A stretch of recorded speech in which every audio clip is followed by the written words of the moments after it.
Assalamualaikum warahmatullahi wabarakatuh. Selamat berjumpa kembali dengan saya Fajar Daitullah. Dalam kesempatan kali ini saya akan membahas terkait indikator dalam tes dan pengukuran.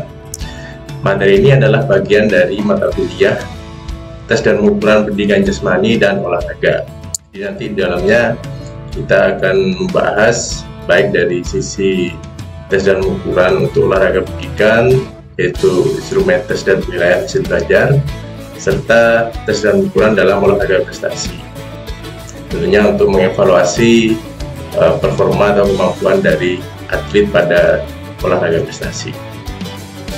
Baik, untuk bagian yang pertama kita akan membahas indikator tes dan penilaian hasil belajar.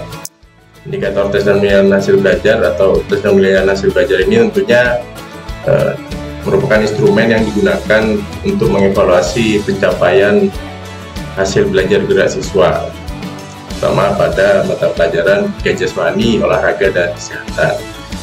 Dalam indikator penilaian hasil belajar ini nantinya akan dibahas 4 poin utama sebagai indikator dalam menentukan instrumen tes dan penilaian hasil belajar yang akan kita gunakan nantinya. Instrumen tes dan pengukuran dapat berasal dari sumber atau referensi lain yang relevan, tentunya harus memenuhi prinsip validitas dan reliabilitas, serta lebih lanjut kesesuaian kebutuhan pengukuran dan tujuannya tentunya akan menjadi lengkap jika pada instrumen tes dan pengukuran telah dilengkapi dengan norma tes yang sesuai dengan kaidah ilmu statistik tentunya. Kita masuk kepada yang pertama adalah kompetensi yang dinilai. Yang utama, lalu nanti ada juga tentang kriteria penilaian, standar ketuntasan, hingga norma tes seperti tadi yang saya sampaikan. Baik, untuk yang pertama kita akan membahas terkait kompetensi. Dalam kompetensi nanti ini ada 2 hal yang mencakup, yaitu ruang lingkup materi dan tingkat pendidikan. Untuk ruang lingkup materi tentunya harus sesuai dengan materi yang sedang diukur. Jadi kesesuaian antara materi yang pada ruang lingkup materi dan instrumen yang akan digunakan untuk pengukuran harus sesuai juga dengan tujuan pencapaiannya pada ruang lingkup materi terkait tersebut. Dalam hal ini pemahaman guru terkait materi benar-benar sangat dibutuhkan untuk menentukan kesesuaian konsep tes dan penilaian hasil belajar yang digunakan nantinya telah sesuai atau tidak dengan ruang lingkup materi pada tingkatan atau jenjang pendidikan yang terkait. Pemahaman guru terkait ruang lingkup materi juga dapat ditingkatkan dengan mempelajari standar isi kurikulum yang berlaku saat ini atau bersumber dari salah satu standar nasional pendidikan tinggi. Sedangkan untuk tingkat pendidikan, jenjang pendidikan yang sedang diukur tentunya juga akan mempengaruhi kesesuaian indikator dalam tes dan pengukuran yang hendak digunakan atau instrumen tes dan pengukuran yang hendak digunakan. Jenjang pendidikan tentunya akan berhubungan dengan umur dari siswa yang akan diukur, serta juga menunjukkan kematangan fisik yang dimiliki siswa tersebut. Sehingga dengan pengetahuan ini nantinya guru dapat menghindari penggunaan tes dan pengukuran yang memiliki beban yang terlalu berlebihan terhadap siswa, karena harus sesuai dengan tingkat dan jenjang pendidikannya masing-masing. Lanjut pada berikutnya, bagian berikutnya adalah kita akan membahas kriteria penilaian, di mana nanti ada 2 hal yang terkait dalamnya, yaitu karakteristik gerak yang menjadi kriteria, lalu tingkat kesulitan gerak yang terkait tentunya dalam ruang lingkup materi seperti tadi yang disampaikan. Untuk karakteristik gerak, pemahaman guru terhadap karakteristik gerak nilai yang akan dinilai tentunya juga penting untuk memastikan validitas isi dari tes yang akan digunakan.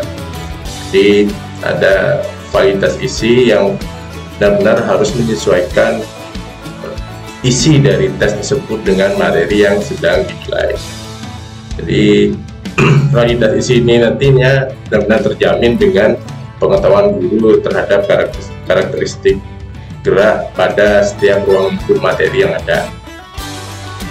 Karakteristik gerak dapat berupa keterampilan gerak kasar atau gross motor skill seperti yang Anda ketahui pada materi motor learning atau belajar gerak, serta dapat berupa pula tentang keterampilan gerak halus atau fine motor skill.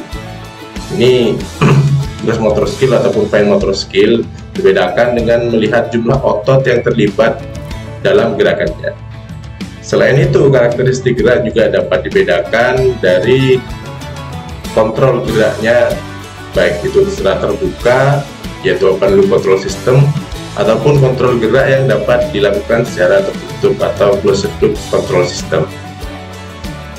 Kedua, pengetahuan tentang karakteristik gerak ini harus benar-benar dikuasai guru sebagai salah satu indikator kriteria penilaian dalam menentukan instrumen tes dan ukuran yang akan digunakan.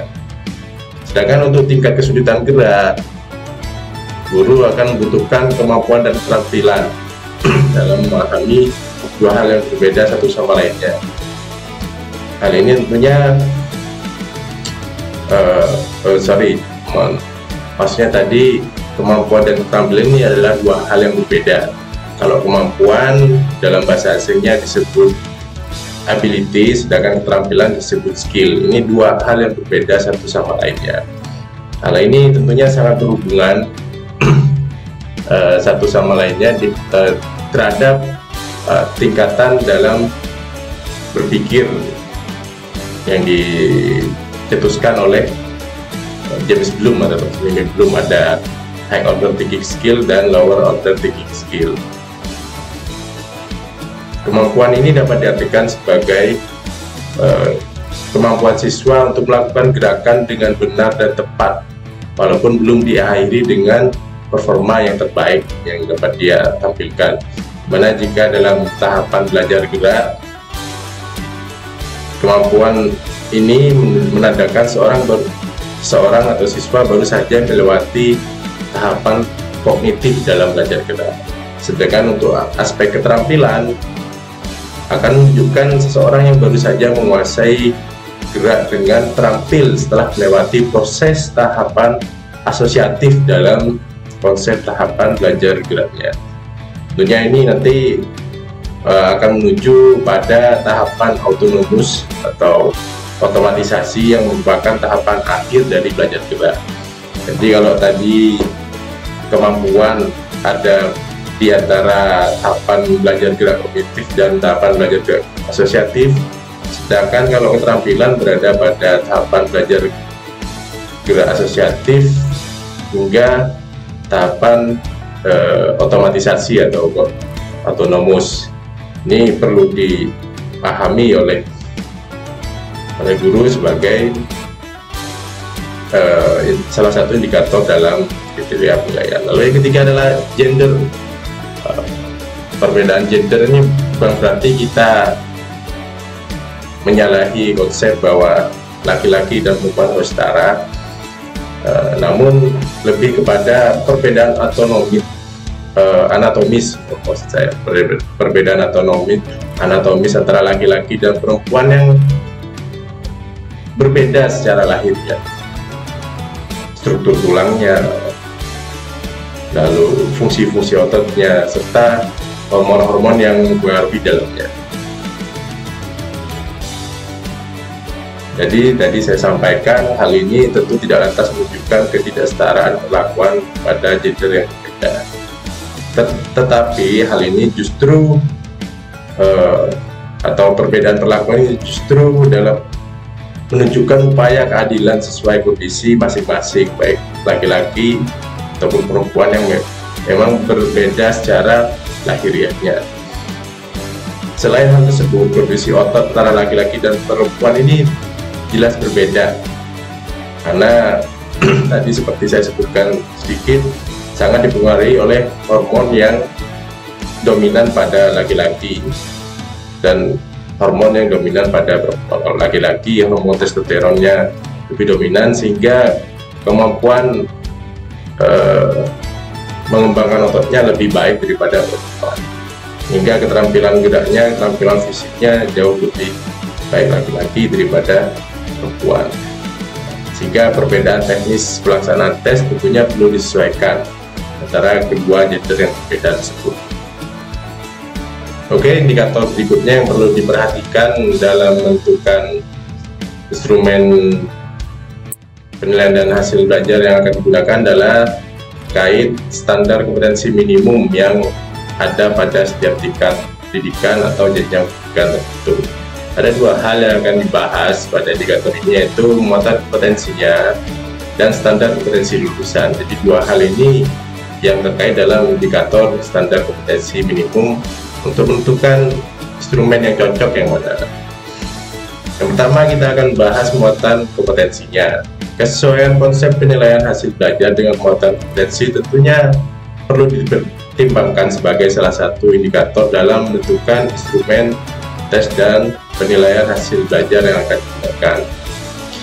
Dalam muatan kompetensi kurikulum yang berlaku tentunya tersedia kompetensi apa saja yang harus dicapai pada setiap jenjang pendidikan. Yang tentunya dalam hal ini kompetensi gerak apa saja juga yang harus dicapai oleh siswa. Pemenuhan indikator ini dalam pemilihan instrumen tes dan penilaian hasil belajar dapat meningkatkan validitas isi dari instrumen terkait yang telah dipilih.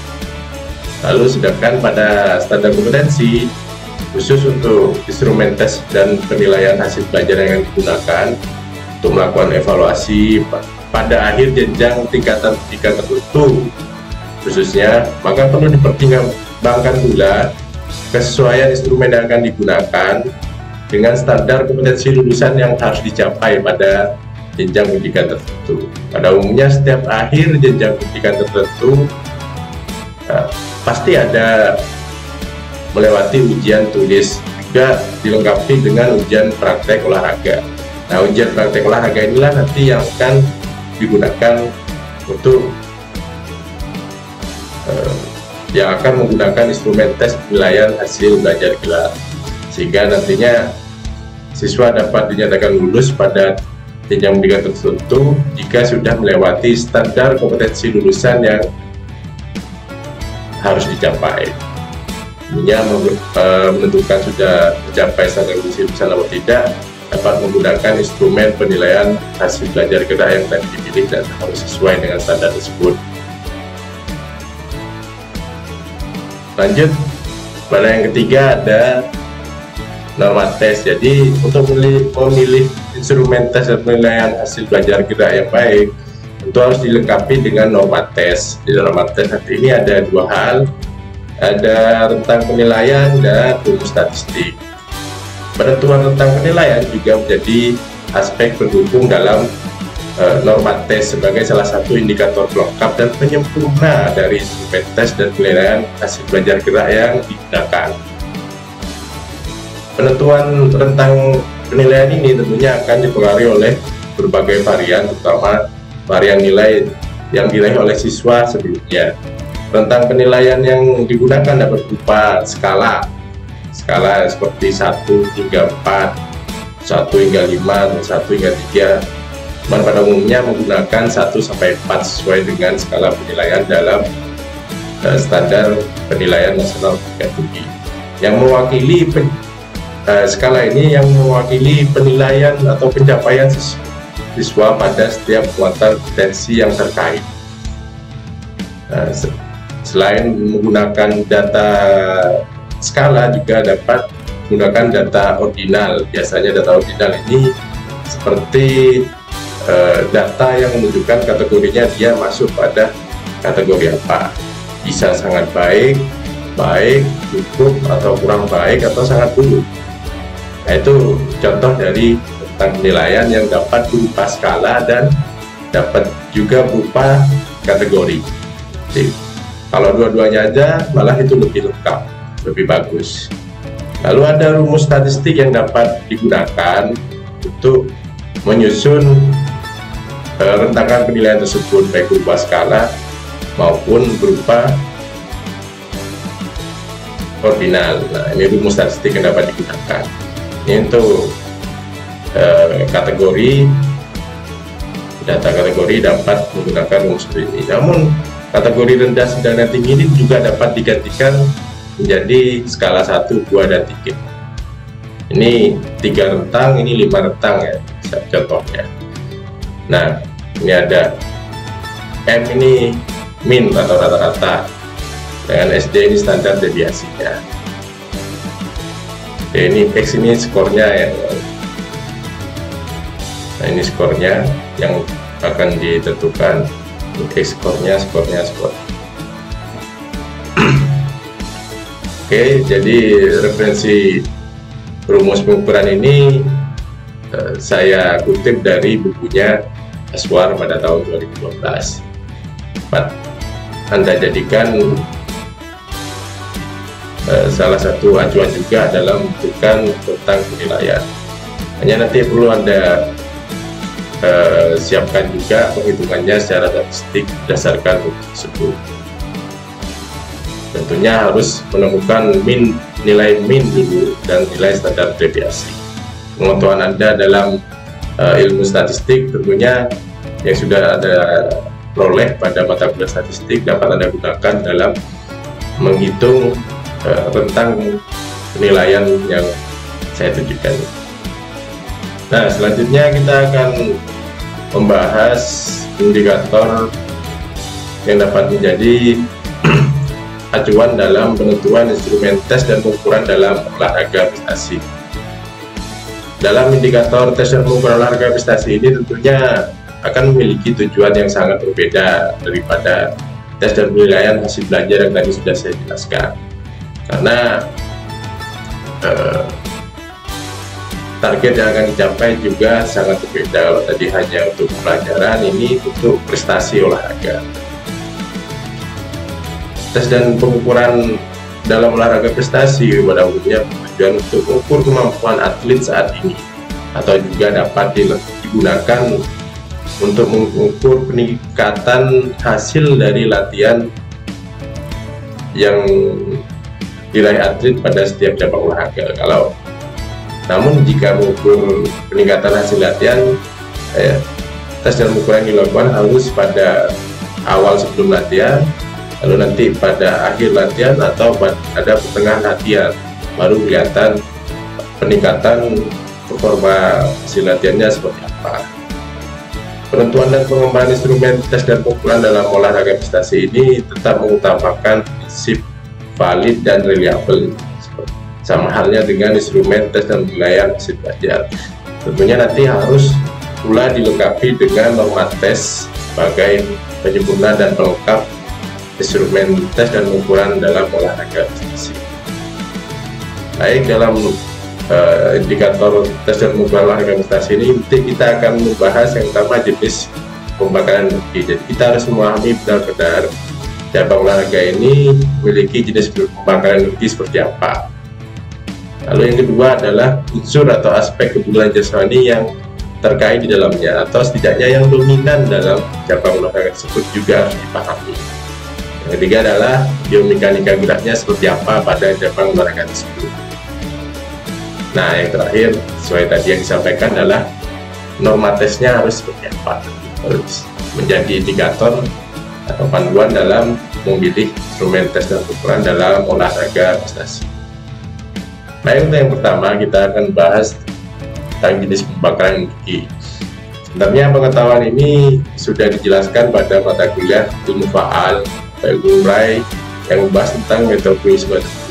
Namun saya jelaskan lagi sedikit pemahamannya, yaitu nanti jenis pembakaran energi ini ada dua jenis, yaitu aerobik dan anaerobik.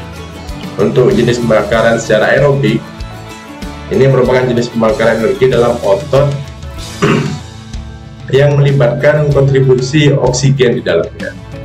Selain adanya sistem ATP, BC, dan kalsium, juga ada kebutuhan oksigen yang ikut terlibat di dalamnya. Kontribusi oksigen dalam pembakaran energi secara aerobik ini ditandai dengan gerak secara kontinu atau berkelanjutan yang dilakukan tanpa berhenti tentunya dalam waktu yang cukup lama.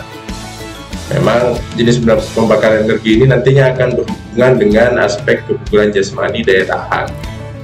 Nanti akan dijelaskan lebih spesifik dalam aspek kebugaran jasmani daya tahan, hingga kesesuaian indikator pembakaran energi dengan teknis pelaksanaan tes harus benar-benar tepat untuk mendukung prinsip validitas instrumen tadi yang saya sebutkan.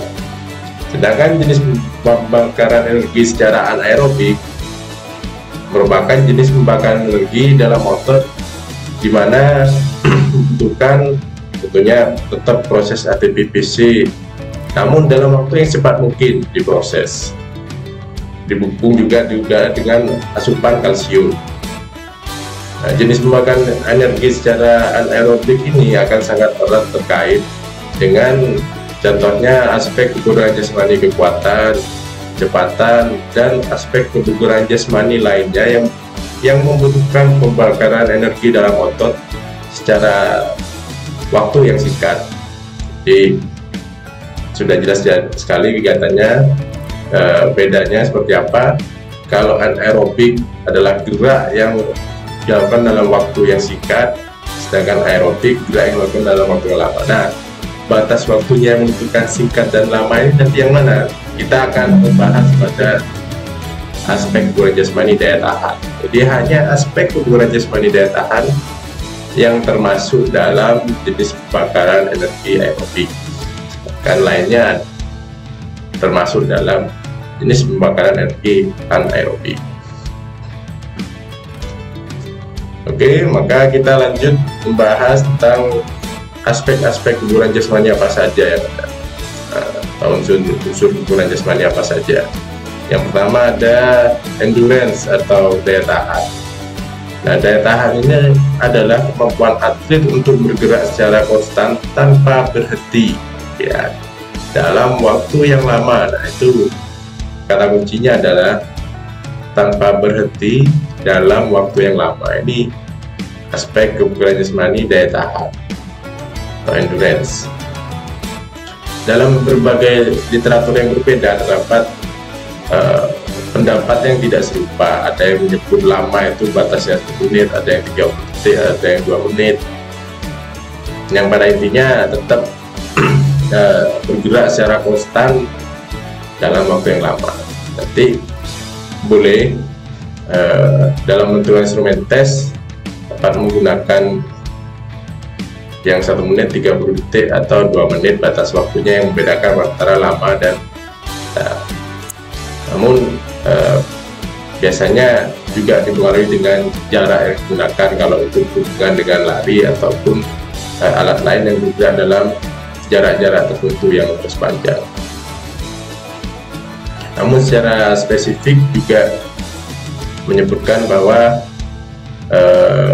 kalau yang 30 detik tadi baru oksigen mulai dibutuhkan dalam otot. Jadi perbedaan konsumsi energi dalam otot ini yang mulai membutuhkan oksigen dalam waktu 30 detik, itu yang membedakan antara daya tahan, aspek kebugaran jasmani daya tahan, atau yang secara aerobik atau yang tidak, ya, aspek lainnya. Nah, contoh dari cabang olahraga atau gerak yang membutuhkan daya tahannya adalah lari maraton. Nanti instrumen apa yang cocok untuk mengukur daya tahan saya jelaskan pada pertemuan-pertemuan selanjutnya.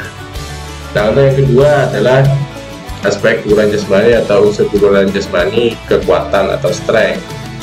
Kekuatan ini contohnya adalah kemampuan atlet untuk dapat melawan beban yang dihadapi oleh ototnya.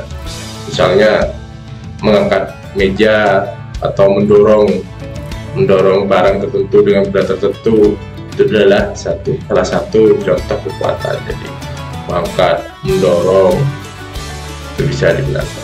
Kalau melempar bagaimana? Nah, itu hal yang berbeda lagi. Walaupun sering orang salah menyebutnya atau kuat melempar, itu adalah hal yang berbeda gitu. Jadi pada intinya kekuatan, kata kuncinya adalah kemampuan untuk melawan beban yang dihadapi, beban hidup tentunya. Jadi beban berat yang dihadapi oleh otot tersebut. Contohnya kalau dalam cabang olahraga adalah tolak bulu. Nah, kita lanjut untuk aspek kebugaran jasmani yang ketiga adalah kecepatan atau speed. Speed ini adalah kemampuan atlet untuk bergerak dalam waktu yang sesingkat mungkin pada jarak tertentu yang sedang ditempuhnya. Kata kunci singkat mungkin inilah yang menjadi poin utama dalam aspek kebugaran jasmani kecepatan. Contoh cabang olahraga yang sangat dominan membutuhkan kecepatan adalah atletik pada nomor lomba lari 100 meter.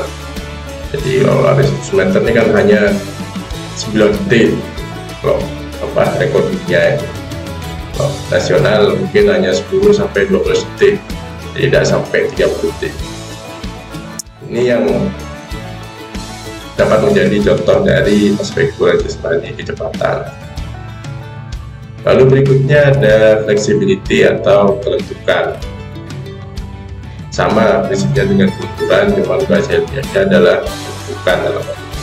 Kelentukan ini adalah kemampuan untuk melakukan pergerakan sendi yang seluas mungkin sesuai dengan ruang gerak persendiannya yang spesifik. Contoh, kalau siku hanya bisa fleksi dan ekstensi, tak bisa dirotasi nanti. Ini yang muter ini, yang rotasi bukan siku atau ini artikulasi kubiti namanya kalau di persendian, bukan artikulasi kubiti yang muter, tapi lengan bagian atasnya atau humerusnya yang muter. Jadi bukan siku. Sama dengan lutut juga, lutut itu karakteristik geraknya hanya bisa fleksi dan ekstensi. Lebih jelas disampaikan berikutnya. Nah, contoh cabang olahraga yang dominan membutuhkan kelentukan juga cocok untuk diukur dengan aspek kelentukannya adalah ada senam lantai, yaitu spesifik kemampuan speed itu yang kakinya lurus ke depan dan belakang salah satunya. Jadi dia hanya bertumpu pada bagian bokongnya, kaki kanannya ke depan lurus, kaki kirinya ke belakang lurus juga. Itu dapatkan speed. Itu membutuhkan kelentukan pada bagian caput humerinya, caput femorinya. Ini kan femur bagian paha, tulang paha. Di caput femori ini ada persendian, artikulasi buksi namanya, itu yang membutuhkan kelentukan yang bagus sehingga dia dapat melakukan speed dengan baik. Lalu contoh lainnya, indikatornya aspek kebugaran jasmani adalah keseimbangan atau balance. Keseimbangan adalah kemampuan atlet untuk mempertahankan posisi tubuhnya tetap dalam kendalinya pada posisi apapun, tentunya sesuai dengan kondisi yang sedang dihadapinya. Contohnya ini tetap dalam cabang olahraga senam lantai pada sikap pesawat terbang, itu dia harus mempertahankan keseimbangannya dalam posisi pesawat terbang. Itu bisa jadi salah satu contoh gerak yang membutuhkan aspek kebugaran jasmani keseimbangan. Jadi nanti saat menentukan instrumen tes bagi atlet senam lantai perlu ada pengukuran keseimbangan dan kelentukan tadi ya, yang dua. Lalu aspek berikutnya adalah agility atau kelincahan. Nah, kelincahan ini adalah kemampuan atlet untuk dapat mempertahankan kecepatan terbaiknya atau tertingginya walaupun dia harus mengubah atau mengalami perubahan arah gerak. Contohnya dalam hal ini adalah lari zigzag saat melewati rintangan, baik dalam sepak bola, bola basket, ataupun olahraga lainnya yang membutuhkan kemampuan mengubah arah namun tetap mempertahankan kecepatannya. Itu kelincahan. Lalu berikutnya adalah koordinasi, coordination. Koordinasi ini adalah kemampuan atlet untuk tetap mempertahankan keberhasilan geraknya walaupun harus fokus kepada dua fungsi tubuh yang berbeda. Contohnya menangkap bola, itu merupakan koordinasi dari mata yang merespon stimulus, dan koordinasi dari tangan yang melengkapnya. Itu salah satu contoh gerakan yang membutuhkan koordinasi. Di olahraga apa saja yang membutuhkan koordinasi seperti ini perlu dipertimbangkan saat memilih instrumen tes yang akan digunakan, harus mengukur koordinasi salah satunya. Lalu berikutnya adalah ketepatan. Ketepatan ini merupakan kemampuan atlet untuk dapat melakukan gerakan yang dibutuhkan sesuai dengan target sasaran yang dituju. Nah, cabang olahraga yang dapat jadi contohnya adalah ini kecepatan reaksi. Saya salah, nanti setelah ini baru ketepatan. Kecepatan reaksi ini adalah kemampuan atlet untuk merespons stimulus dalam waktu yang singkat mungkin. Contohnya adalah mengembalikan pukulan smash lawan dalam tenis meja dengan tepat. Jadi pukulannya smash lawan ini kan keras, dia harus segera merespons stimulus yang datang di smash lawan dengan secepat mungkin. Itu kecepatan reaksi atau resist. Berikutnya adalah akurasi atau kecepatan. Tadi yang sedikit saya jelaskan adalah kemampuan atlet untuk melakukan gerakan yang dibutuhkan sesuai dengan target sasaran yang dituju. Contohnya dalam ini, yang dominan membutuhkan aspek ini adalah cabang olahraga panahan. Jadi atau menembak ini, kalau panahan kan benar-benar membutuhkan ketepatan dalam mengarahkan busur panah ke target yang akan dituju atau ke sasarannya. Dapat juga berupa ketepatan gerak saat melakukan pukulan, tendangan, dan berbagai hal lain yang membutuhkan akurasi serupa. Lalu yang terakhir, yang ke-10 adalah aspek ukuran jasmani, daya ledak atau power. Daya ledak ini adalah gabungan dari aspek kekuatan dan kecepatan yang digabungkan pada sebuah gerakan untuk melakukan sebuah percobaan tertentu. Contohnya adalah tendangan pada sepak bola, pukulan pada tinju, lemparan pada bola. Itu semua adalah merupakan gabungan dari kekuatan menahan beban ditambah dengan kecepatan. Contohnya kita anggap saja bisa memberikan kekuatan dengan mendorong meja ke bawah. Ini kan ada kecepatannya, sama dengan misalkan anggap aja kecepatannya 0 meter per detik, karena hanya menekan ini aja, tidak ada jarak yang terkait. Nah, kalau kecepatan kan butuh jarak, kekuatan sudah ada di otot saya. Karena kita kalau tambah dengan jarak, maka tambah dengan kekuatan dan ada kecepatan nanti ketika ini dorong ke bawah. Nah, ini bukan. Nah, memukul ini adalah salah satu contoh daya ledak, sama dengan menendang, sama dengan melempar juga. Selalu ada jarak-jarak tertentu dalam gerakan tersebut. Kalau kekuatan tadi hanya nempel dan langsung mendorong atau mengangkat, kalau daya ledak ada jarak yang menghasilkan kecepatan yang digabungkan dengan kekuatan, sehingga jadi daya ledak atau power. Jadi itu 10 aspek kebugaran jasmani yang harus dipahami sebelum menentukan instrumen tes dan ukuran yang akan digunakan dalam cabang olahraga tertentu. Baik, indikator terkait lainnya yang harus diperhatikan untuk menentukan instrumen tes dan ukuran adalah biomekanika gerak. Kita harus benar-benar memahami biomekanika gerak dari cabang olahraga yang akan diukur. Yang pertama tentunya biomekanika gerak dari ekstremitas atas, ekstremitas bawah, dan dari batang tubuh. Dan yang terakhir adalah biomekanika gerak dari gerak persendian itu seperti apa. Oke.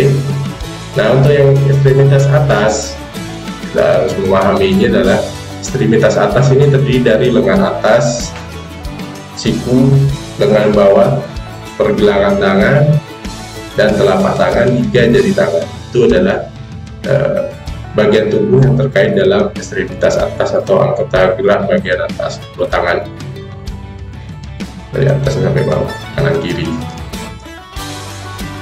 Nah, ekstremitas atas ini juga termasuk di dalamnya adalah bagian tulangnya apa saja, ototnya apa saja, hingga persendiannya yang terlibat dalam gerakan ketika ekstremitas atas ini melakukan gerakan. Pemahaman yang baik terhadap karakteristik gerak ekstremitas atas ini diharapkan dapat membantu pelatih saat menentukan instrumen tes dan pengukuran yang tepat yang sesuai dengan keterampilan gerak yang akan diukurnya pada cabur-cabur tertentu. Sedangkan untuk ekstremitas bawah adalah bagian tubuhnya terdiri dari paha, lutut, betis, pergelangan kaki, telapak kaki, hingga jari-jari kaki. Ekstremitas bawah ini juga termasuk dalamnya otot dan persendian lainnya yang ada seperti di pikul ini ada caput femori, persendiannya ada, terus di lutut ini ada artikulasio genu, lalu ada juga artikulasio torso metatarsalia dan persendian lain terkait di dalamnya dalam ekstremitas bawah ini. Nah, pemahaman yang baik terhadap karakteristik gerak di ekstremitas bawah ini atau anggota gerak tubuh bagian bawah ini diharapkan sama seperti tadi dapat membantu pelatih menentukan instrumen yang tepat. Misalkan apakah cabang olahraga tersebut lebih dominan di geraknya ekstremitas atas atau bawah, ini juga menentukan instrumen tes dan pengukuran yang akan digunakan. Jangan sampai atlet tenis meja yang pada umumnya membutuhkan atlet tenis lapangan nih yang paling kelihatan, dia membutuhkan kekuatan pukulan raket dengan bola yang berat, malah yang dilatih daya ledak ekstremitas bawahnya lebih dominan. Memang butuh juga daya ledak ekstremitas bawah kan, pada kelincahan. Nah, tenis lapangan juga butuh lincah saat bergerak juga butuh, namun tetap daya ledak ekstremitas atas dan bawahnya juga perlu diperhatikan. Serta karakteristik geraknya, apakah geraknya hanya fleksi atau ekstensi, ini ada abduksi, mengukur bola tenis dan raket, ini ada gerakan abduksi namanya dari bahu atau artikulasio humeri. Itu perlu diketahui oleh pelatih saat itu. Ya, sampai karena ini daya ledak pada artikulasio genunya gitu, atau daya ledak ekstremitas atasnya gitu, bukan memakai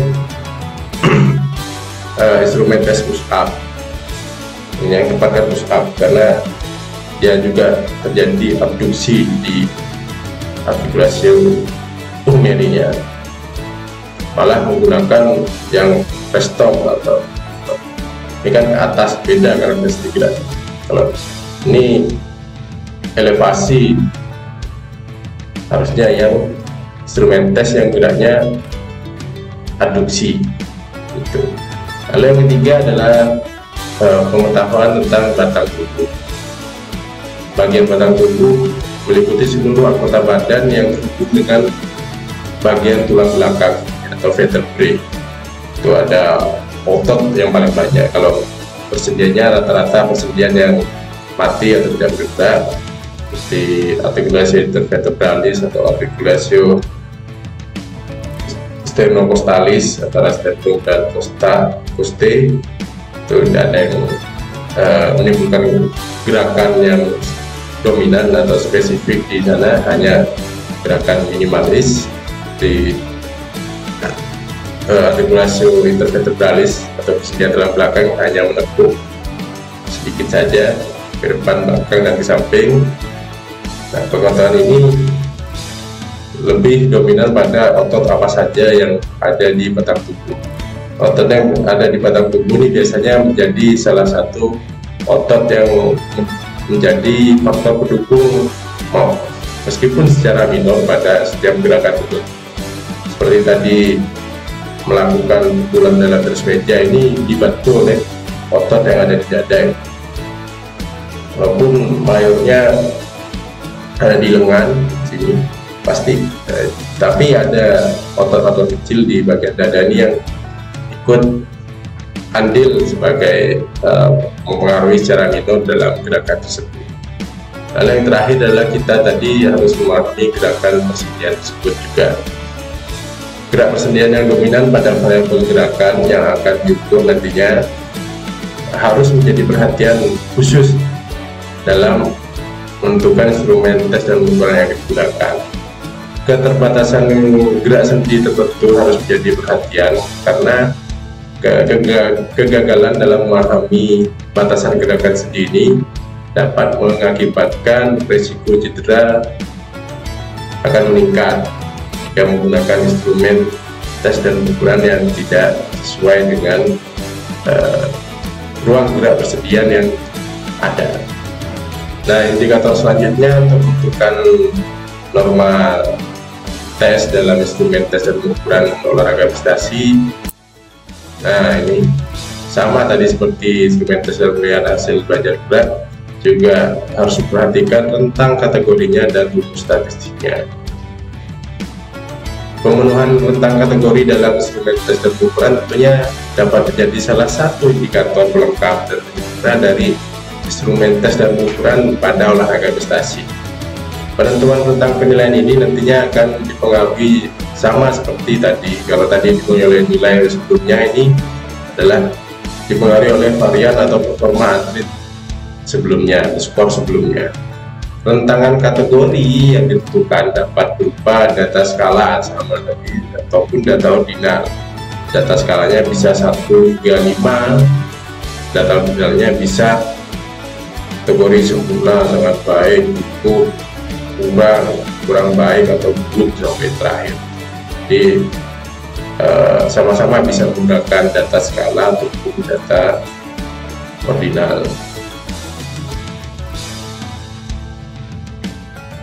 Data-data tersebut nantinya akan mewakili pencapaian atlet yang menunjukkan misalkan instrumen itu mengukur performa fisik maupun keterampilan geraknya. Biasanya dapat dilakukan untuk mengukur sebelum dan sesudah latihan. Jadi sudah latihannya bisa dalam rentang waktu 3 minggu atau 1 bulan, bisa dilihat progresnya latihan seperti apa dengan melaksanakan tes dan ukuran pada awal sebelum latihan hingga pada bulan pertama latihan atau pada latihan keberapa misalkan.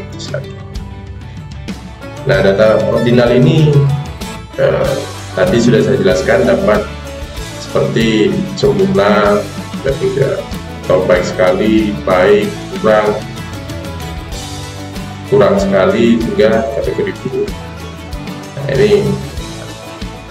sedikit bersamaan dengan tes dan penilaian hasil belajar.